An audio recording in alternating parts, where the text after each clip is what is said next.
can an All-American team have 5 centers on the first team? I asked this because our buddy John Rothstein put out his first team All-American team, and it had 5 centers on the first team. And maybe I'm on an island. Threw up in your mouth a little bit. I could not possibly disagree with this sentiment more. You can get creative how you want to have people lined up positionally, right? Like we can call Oscar Tshiebwe a forward if you want to be able to put him on the same team as Hunter Dickinson. But you have to have some semblance of making it look something like a basketball team that can see the floor, right? You do not have, if you go look at college football's first team All-American team, do you see CJ Stroud and Bryce Young and Caleb Williams and Stetson Bennett all on first team All-American? Right. No, you do not. You cannot have a first team All-American team with 5 centers on it. If that happens with the AP, I swear to God, I'm going to AP headquarters and I'm bringing my torches and my pitchforks and we're protesting. We're rioting. In my traditional heart, I feel like it has to be a lineup. Like you need a point guard, a couple wings, then you can go 2 centers because 2, big front court players, that'd be fine. But like it needs to be some semblance of a regular team, in my opinion. So that kind of stinks. That stinks actually. Yeah, you need guard, forward, center. And if you want to call Oscar Tshiebwe and Armando Bacot forward so you could put Drew Timme at the 5 and have him be a center, I get it. That's fine. I can work with that. I can make it be a thing. You can't have 5 big guys on first team All-American. No. Am I wrong? Like guard, forward, center. I think what John did was he picked his 5 most talented, most experienced, but you can't. You can't do 5 big men. I just don't like it. I'm more supportive of picking an actual team. You can get flexible positionally, but I also don't think it's as obvious as everybody says with the 5 guys that you're picking. Okay. I just don't. I think Marcus Sasser gets forgotten. Got to be on there because he was hurt. Mm-hmm. But man, he is going to have an amazing season. He's on there. I would go Marcus Sasser, Jaime Jaquez, Drew Timme, Armando Bacot, and Oscar Tshiebwe. I play a little bit bigger, but I'm going with those guys. I'm going with those 5 guys on my team. Trace Jackson Davis, great player. He's not a first team All-American at this very moment for me. And Trace might be offended. I wrote a feature on the guy over the summer. I think he's a great player, but I'm not going to put him on there. And then who else? Oh, I left out Hunter Dickinson. Am I throwing shade at the Big Ten for no reason? No, I think that Tshiebwe, Bacot, and Timme have got to be on there. Mm-hmm. But by virtue of positions, guys, I gotta get a lead guard, and then I'll have Jaquez play the 2. We're dropping our merch. We got to start calling Underwood Daddy Brad. But I'm a big pod guy.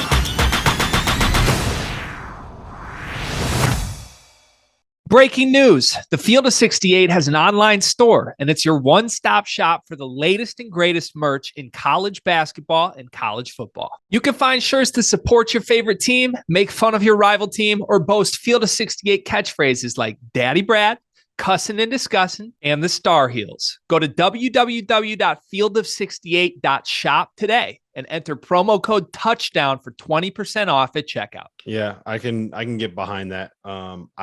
I would probably have Nick Smith first team over Jaquez. I know that T.O. disagrees with you there. Oh, boy. I just think that Nick Smith is walking into a situation where by the end of the season, he's going to be playing 38 minutes a game because Muss only plays 6 guys. He's going to be in a situation where he is the guy that is used to create all of the mismatches that they are going to have there. And if you look at what Muss has done over the years, he runs offense through one guy when he can find a mismatch. And I think Nick Smith is going to walk into a situation where he's on a team that is a top 10 team and average something like 17 and 5 assists. And if you're averaging 17 and 5 on a top 10 team, tell me I'm wrong, T.O. Tell me I'm wrong. I see that face. I have Brandon Miller as the freshman of the year in the SEC. I like that. I just love Brandon Miller. I love Brandon Miller. I honestly, Nick Smith's very good. Nick Smith's very good. I think you can make the argument that Brandon Miller might be a better player than Nick Smith, but how good of a player you are doesn't matter when it comes to averaging I That's just a think good he's point. going to. I That's think a he's good walking. point. I think he's going to walk into a huge situation or a situation where he puts up huge numbers on a team that can we all agree Arkansas is probably going to be top 10 for most of the year. Yeah. Well, not for Should most be. of the year. They're going I to actually like the pieces around Nick Smith too a lot. Oh yeah, your The boy Jordan pieces fit Walsh. him really, really well at Arkansas. your He's boy going to have a Jordan Walsh. monster year. I love that dude. Yeah, he's really good. Yeah. He's really, really good. I'm with you on Miller, though. I like that pick. Yeah, I like that I like pick. Miller a lot. I'm really intrigued to see what Nate Oates does this year with such a new look Alabama team. But Nate and Muss have been such huge additions to the SEC and the jobs that I mean, you could not ask for better coaching hires and by those two programs. So as much as like to me, guys, I'm curious because Alabama by some is getting picked not nearly as high as Arkansas. I've seen Alabama outside the top 25 of some people's polls. Like, I actually like the role of Alabama heading into the season, kind of where they sit than I do Arkansas. I think there's immense pressure on Arkansas. I also think Muss handles things really well. I think Arkansas will be right there. But I think Alabama, some folks are sleeping on them. If you look at polls nationally, there's some people who think, yeah, they'll be okay. Well, I mean, they're going to be really good. They're in Tier 1 of the SEC. Us three, we were texting the other day. I like Alabama in Tier 1. But not everybody does, Terrence. You know that. In Tier 1? Tier 1. You mean Tier 1? Tire. I've heard of Tire. What? First Tire. I've heard that. Hold on. I've heard that down here. Tire. I've never heard it. I've never heard heard that. I've heard Tier 1. What? I've heard it down here.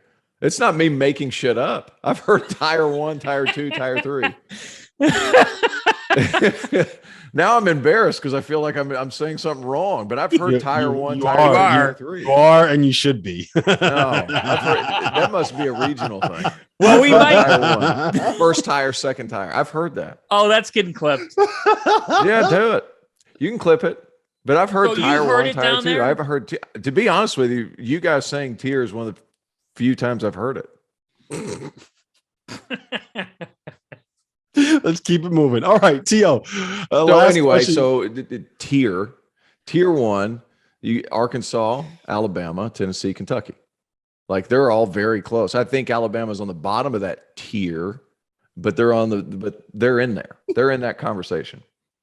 Just an all-time moment on the DTF podcast is that I've heard tier. I've heard tire. I've heard that. All right. You've heard both. I've heard both.